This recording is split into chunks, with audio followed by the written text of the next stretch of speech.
வசனம் மழை போல் பெய்திறங்கும், சத்தியம் மலர் போல் இதழ் விரியும். சத்தியம் சத்தியமே, சத்தியம் சத்தியமே, சத்தியம் சத்தியமே, சத்தியம் சத்தியமே. சத்தியம் சத்தியமே என்ற நிகழ்ச்சியை கண்டு கொண்டிருக்கிற உங்கள் அனைவரையும் இயேசு கிறிஸ்துவின் அருமையான பெயரால் நாங்கள் வாழ்த்துகிறோம், வரவேற்கிறோம். பிரியமானவர்களே, நாம் வாழக்கூடிய இந்த பூமியானது அநேக பொய்களால் நிறைந்து இருக்கிறது. இப்பொழுதெல்லாம் பொய் பேசுவது என்பது ஒரு தவறாகவோ அல்லது நம்மை படைத்த கடவுளுக்கு விரோதமாக செய்யக்கூடிய ஒரு பாவமாகவோ குற்றமாகவோ யாரும் கருதுவது கிடையாது.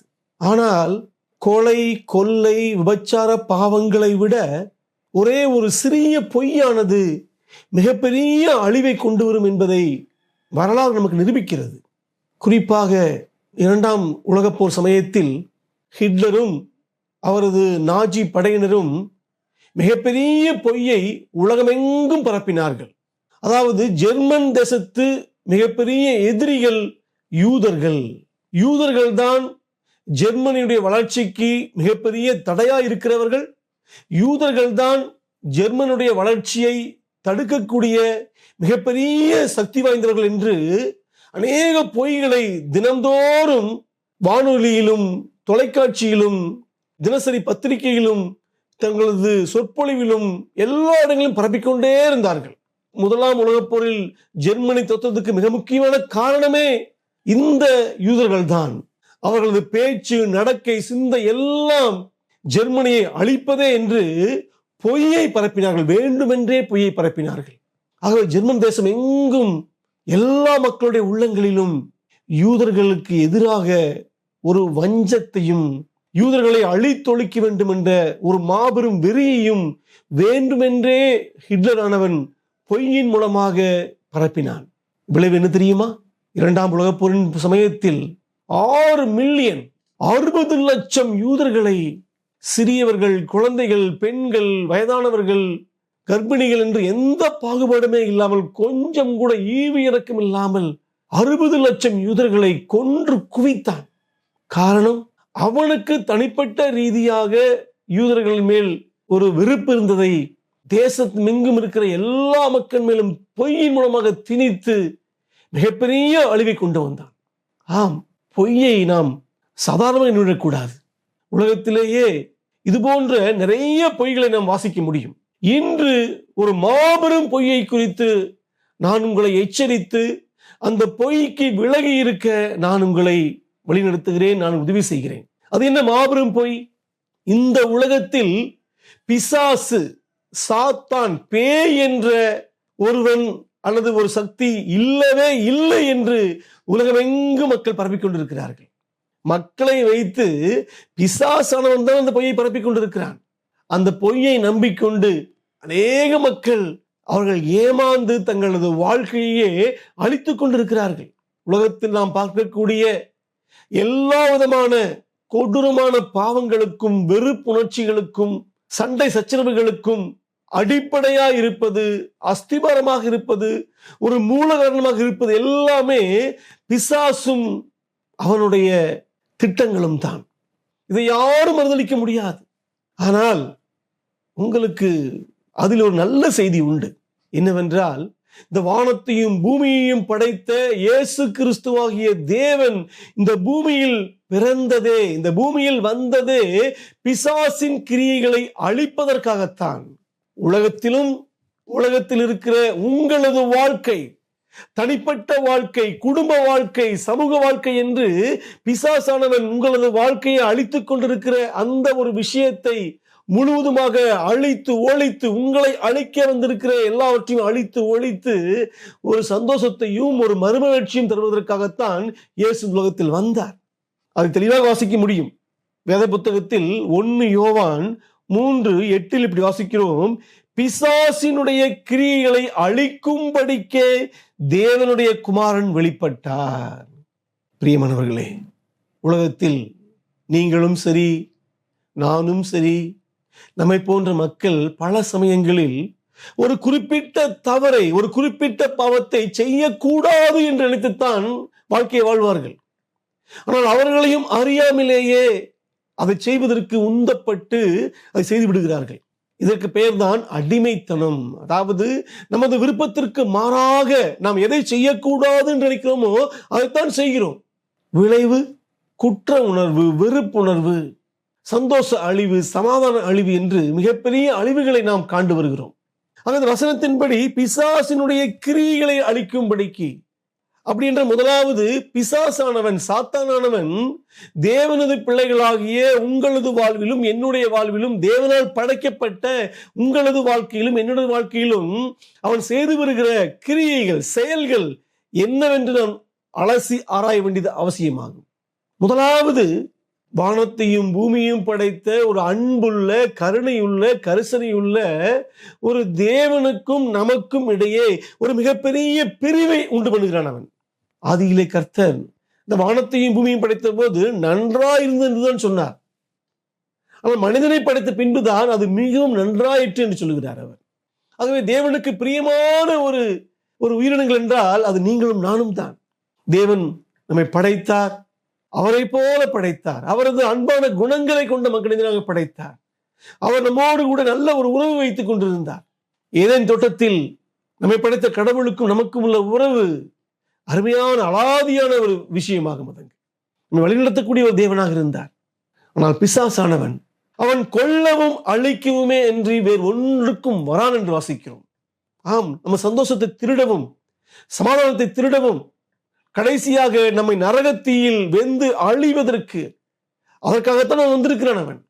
ஆனால் அப்படிப்பட்டவன் தேவனுக்கும் நமக்கும் இடையே ஒரு மிகப்பெரிய பிரிவை உண்டு பண்ணுகிறான். அவனுக்கு விருப்பமானதை செய்வதற்காக நம்மை பல விஷயங்களை செய்யும்படி ஏவி, தேவனுக்கு பிரியமில்லாத விஷயங்களை செய்யும்படி நம்மை கட்டாயப்படுத்தி, நம்மை அடிமைத்தனத்துக்குள்ளாக வைத்து தேவனுக்கு நமக்கும் இடையே மிகப்பெரிய பிரிவை உண்டு பண்ணுகிறான்.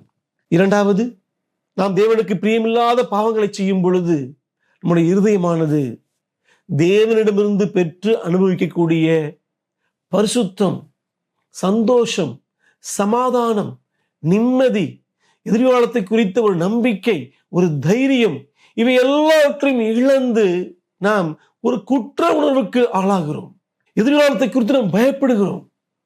நன்மையான விஷயங்களை, தேவனை குறித்து, தேவனுக்கு பயப்படுவதற்கு பதிலாக நாம் தேவனை விட்டு விலகி ஓடுகிறோம். எது நம்மை அழிய வைக்கிறதோ, எது நமக்கு அழிவை கொண்டு வருகிறது என்பது தெரிந்தும் கூட அந்த அழிவை நோக்கி விருப்பம் இல்லாமலேயே ஓடுகிறோம். சாராயம், குடி, புகைப்பிடித்தல், போதை வஸ்துக்கள், இவையெல்லாம் நமது வாழ்க்கையை, நமது குடும்ப வாழ்க்கையை, நமக்கும் நமது மனைவிக்கும் உள்ள உறவை கெடுத்து அழிக்கும் என்று தெரிந்தும் கூட, நமக்கும் நமது பிள்ளைக்கும் இடையே இருக்கிற உறவை அழித்து ஒழிக்கும் தெரிந்தும் கூட, காலை எழுந்ததிலிருந்து இரவு முடிய குடித்து குடித்து நம்ம வாழ்க்கையை அழித்து போகிறோம். இதையெல்லாம் தெரிந்தும் நம்ம அதை செய்கிறோம். இதெல்லாம் பிசாசின் கிரியைகளாகும். அது நமக்கு மிகப்பெரிய ஒரு வெட்கத்தை உண்டு பண்ணுகிறது, குற்ற உணர்வை உண்டு பண்ணுகிறது. சில சமயங்களில் குற்ற உணர்வுடைய அந்த உச்சம் தாங்க முடியாமல் நம்மை நாமே மாய்த்து கொள்ளுகிறோம். தேவன் இந்த உலகத்தில் வாழும்படி படைத்த நாம் பிசாசுடைய கிரியைகளுக்கு அடிபணிந்த மக்களாக, நாம் தேவனை பிரியப்படுத்தாமல் அவனை பிரியப்படுத்துவதற்காக நமக்கு எது தேவையில்லையோ, எது செய்யக்கூடாதுன்னு நினைக்கிறோமோ அதை செய்வதற்கு நாம் நம்மை விட்டு போடுகிறோம். வெறுப்புணர்ச்சி, மன்னிக்காத தன்மை, இதோடு கூட மரணத்தை பார்த்து பயம், இவையெல்லாம் பிசாசானவன் நம்மை அறியாமலேயே நமக்குள்ளாக செய்யக்கூடிய விஷயங்களாகும். இவை எல்லாவற்றையும் தொடர்ந்து செய்ய வேண்டும் என்பதற்காக, குறிப்பாக தேவனை ஆராதிப்பதை விட்டுவிட்டு பிசாசை ஆராதிப்பதற்கும் அல்லது நம்மை நாமே ஆராதித்துக் கொள்வதற்கும் நம்மை உந்தி தள்ளுவதற்காகத்தான் சாத்தானானவன் இப்படிப்பட்ட ஒரு மகா பெரிய பொய்யை நமக்கு சொல்லுகிறான். ஏனென்றால் பிசாசு என்று ஒருவன் உண்டு, அவனது கிரியைகளை அழித்து ஒழிக்கும் என்பதை உண்மை என்று நம்பியிருப்போமானால் அதிலிருந்து வெளிவருவதற்கு நாம் ஏதாவது முயற்சி எடுக்க ஆரம்பித்து விடுவோம். அதை விரும்புவது இல்லையா? நாம் பிசாசுக்கு கீழ்ப்படைந்து கடைசி வரைக்கும் அவனது அடிமைகளாக அவனையே ஆராதிக்க வேண்டும் என்பதற்காகத்தான் அவன் இப்படிப்பட்ட பொய்களோடு கூட நமது வாழ்க்கையை வீணடிக்கிறான். இந்த வசனத்தின் பின்பகுதி என்ன சொல்லுகிறது? இப்படி பிசாசானவன் நம்மை வஞ்சித்து நம்மை அழித்து ஒழிப்பதற்காக அவன் செய்யக்கூடிய கிரியைகள் எல்லாவற்றையும் அழிக்கும்படிக்கு இயேசு கிறிஸ்துவாகிய தேவன் இந்த பூமியில் வெளிப்பட்டார் என்று வாசிக்கிறோம். ஆம், பிசாசை அழித்து ஒழிப்பதற்கு நம்மால் முடியாது. நம்ம எத்தனை முறை முயற்சிக்கிறோம். ஒவ்வொரு வருடம் ஆரம்பிக்கும் போதும் ஜனவரி மாதம் நமக்கு உள்ளாக இருக்கிற பிசாசின் கிரியைகளை அழிப்பதற்காக நம் திட்டங்கள் தீட்டுகிறோம். பணம் கொடுத்து பல ஆலோசனைக்காரர்களை நமக்கு வைத்துக் கொள்கிறோம். சில பயிற்சி வகுப்புகளுக்கு செல்லுகிறோம். ஆனால் மார்ச் ஏப்ரல் மாதத்துக்குள்ளாகவே நாம் மறுபடியும் நமது அடிமை சங்கிலியை நம்மேல் இணைத்துக் கொள்கிறோம். நம்மால் நமது பாவங்களை விட்டு விலக முடியாது. ஆகவேதான் உங்களையும் என்னையும் அன்பு செய்த இயேசு கிறிஸ்துவானவர் இந்த பூமியில் மனிதனாக பிறந்து சிலுவையில் ரத்தம் சிந்தி மரித்து 3ஆம் நாளில் நரகத்தையும் பாவத்தையும் நரக சாத்தானையும் ஜெயித்து அவர் உயிரோடு எழுந்து இப்பவும் உயிரோடு இருக்கிறார். பிரியமானவர்களே, ஆம், பிசாசின் கிரியைகளை தேவன் அழித்தார். எப்படி அழித்தார்? 3 விஷயத்தின் மூலமாக. முதலாவது, அவர் பிறந்ததிலிருந்து சாகும் வரைக்கும் பரிசுத்தமாக வாழ்வதன் மூலமாக பிசாசின் கிரியைகளை அழித்தார். இரண்டாவது, சிலுவையில் பிசாசின் உந்துதலுக்கு ஏவப்பட்டு நாம் நமது சரீரத்திலும் நமது இருதயத்திலும் கண்களிலும் செய்த பிசாசின் கிரியைகளாகிய பாவங்களுக்கு தண்டனையான நரக தண்டனையை, பாவத்தின் சம்பளமாகிய மரணத்தை இயேசு கிறிஸ்துவாகிய தேவன் உங்களுக்கு பதிலாக, எனக்கு பதிலாக தன்மேல் ஏற்றுக்கொண்டவராக சிலுவையில் நமது பாவத்திற்காக நாம் செலுத்தப்பட வேண்டிய விலையை அவர் செலுத்தி தீர்த்ததன் மூலமாக பிசாசுக்கு கல்லறை கட்டினார் சிலுவையில். மூன்றாவது, யாருமே ஜெயிக்க முடியாத மரணத்தை, சாத்தானாலும் நமது சுய இச்சைகளாலும் பாவங்களாலும் பாவத்தின் சம்பளம் மரணம் என்ற அந்த மரணத்தை, தேவனை விட்டு நிரந்தரமாக பிரிந்திருக்கக்கூடிய அந்த நரக தண்டனையை இயேசு கிறிஸ்துவானவர் உயிர் தெழுந்ததன் மூலமாக ஜெயித்தார். இதை நீங்கள் எப்பொழுது நம்புகிறீர்களோ, ஆம் ஆண்டவரே, நான் ஒரு பாவியான மனிதன், நான் என் சுய விருப்பத்தின்படி பல பாவங்களை செய்திருக்கிறேன், பிசாசின் கிரியைகள் என்னில் வெளிப்பட்டு இருக்கிறது, நான் கோபமாக கத்தி கூச்சலிட்டு இருக்கிறேன், என் மனைவியை அடித்திருக்கிறேன், என் பிள்ளைகளை அடித்திருக்கிறேன், சமூகத்தில் மற்றவர்கள் வாழ்க்கையை கெடுத்திருக்கிறேன், பொய் பேசியிருக்கிறேன் என்று நமது பாவங்களை எல்லாம் இயேசுவினிடத்தில் அறிக்கை செய்யும் பொழுது, தான் பாவி என்பதை ஒத்துக்கொள்ளும் பொழுது, உங்களது பாவத்துக்கான தண்டனையை உங்களுக்கு பதிலாக இயேசு கிறிஸ்துவாகிய தேவன் சிலுவையில் ஏற்றுக்கொண்டு அவர் மரித்து 3ஆம் நாளில் உயிரோடு எழுந்தார் என்று நீங்கள் அவரை நம்பும் பொழுது, விசுவாசிக்கும் பொழுது, இயேசுவுடைய வெற்றி, பிசாசின் மேல் இயேசுவானவர் சிலுவையில் பெற்ற வெற்றி உங்களது வெற்றியாக தேவன் கணக்கிடுகிறார். அதற்கு பின்பாக இயேசுவானவர் பரிசுத்த ஆவியின் வடிவத்தில் உங்கள் இருதயங்களில் வாசம் பண்ணுகிறார். ஒரு காலத்தில் நீங்கள் நேசித்த அந்த பாவமானது உங்களுக்கு வெறுப்பாக தோன்றும். உங்களால் முயற்சி எடுத்து விட்டுவிட வேண்டும் என்று நினைத்த அந்த பாவத்தை இப்பொழுது எளிதாக இயேசுவின் துணையால் அந்த பாவத்தின் மேல் ஒரு ஜெயம் கொள்வீர்கள். ஒரு காலத்தில் நீங்கள் நேசித்த அந்த பாவத்தை இப்பொழுது வெறுப்பீர்கள். உங்களது வாழ்க்கையானது இயேசுவை போல பரிசுத்த பாதையில் அது தொடர்ந்து முன்னேறி போய் கொண்டிருக்கும். இயேசுவின் அன்பை நீங்கள் உங்கள் சுற்றி இருக்கிற எல்லா இடத்திலும் காண்பிப்பீர்கள். அதில் போராட்டம் இருக்கும், உண்மைதான். ஆனாலும் கூட இயேசுவின் பலத்தால் அந்த போராட்டத்தை நீங்கள் ஜெயம் கொள்வீர்கள். பிசாசின் கிரியைகளை உங்களுக்காக ஜெயித்த அந்த இயேசுவின் வெற்றியை நீங்கள் அன்றாட வாழ்க்கையில் நீங்கள் வெளிப்படுத்துவீர்கள். மனைவியை நேசிப்பீர்கள், மனைவியை மன்னிப்பீர்கள், கணவனை நேசிப்பீர்கள், கணவனை நீங்கள் மன்னிப்பீர்கள், பிள்ளைகளை நேசிப்பீர்கள், இந்த சமூகத்தை நேசிப்பீர்கள். இயேசுவை போல வாழ்ந்து இந்த உலகத்தில் நீங்கள் உண்மையான அன்பு என்னவென்று காண்பிப்பீர்கள். பிரியமானவர்களே, தேவன் உங்களை நேசிக்கிறார். ஆகவேதான் உங்களால் ஜெயம் கொள்ள முடியாத அந்த பிசாசையும் அவனது கிரியைகளையும் இரத்தத்தையே சிந்தி உயிரியை தந்து அவர் ஜெயம் கொண்டார், உயிரோடு எழுந்தார்.